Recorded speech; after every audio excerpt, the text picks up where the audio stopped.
Frappe de drones qui pourrait changer le Moyen-Orient pour toujours. La mort de Qassem Soleimani a contribué à un regain de tension. Beaucoup craignent que les événements ne poussent les États-Unis et l'Iran au bord d'une guerre. Aux Nations Unies, à New York, le porte-parole du secrétaire général a lancé un appel au calme. C'est un moment où les dirigeants doivent faire preuve de la plus grande retenue. Le monde ne peut se permettre une nouvelle guerre dans le Golfe. Le ministre chinois des Affaires étrangères, Wang Yi, a parlé à son homologue iranien, Javad Zarif. Le ministre Wang a déclaré que l'attaque américaine violait les normes fondamentales des relations internationales, ajoutant que la Chine exhortait les États-Unis à ne pas recourir à une force excessive et à résoudre les problèmes par le dialogue. Le ministre russe des Affaires étrangères a fait écho à la déclaration de son homologue chinois, affirmant que le meurtre viole le droit international et doit être condamné.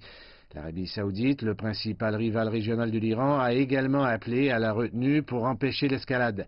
La proche alliée de l'Iran, la Syrie, a fermement condamné cet acte, soulignant que l'attaque avait réaffirmé le rôle des États-Unis dans la création de tensions dans la région en déstabilisant l'Irak.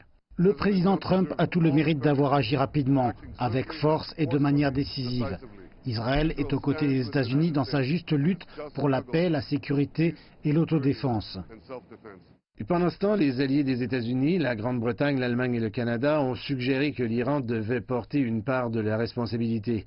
La porte-parole du gouvernement allemand a décrit l'attaque comme une réaction à toute une série de provocations militaires. Le gouvernement britannique a toujours reconnu la menace agressive que représente la force Al-Quds. Le ministre canadien des Affaires étrangères a déclaré que les actions agressives de Soleimani avaient eu un effet déstabilisateur dans la région et au-delà. On ne sait toujours pas ce qui va suivre, mais avec l'Iran menaçant de vengeance sévère, le monde suivra sans aucun doute chaque geste de près.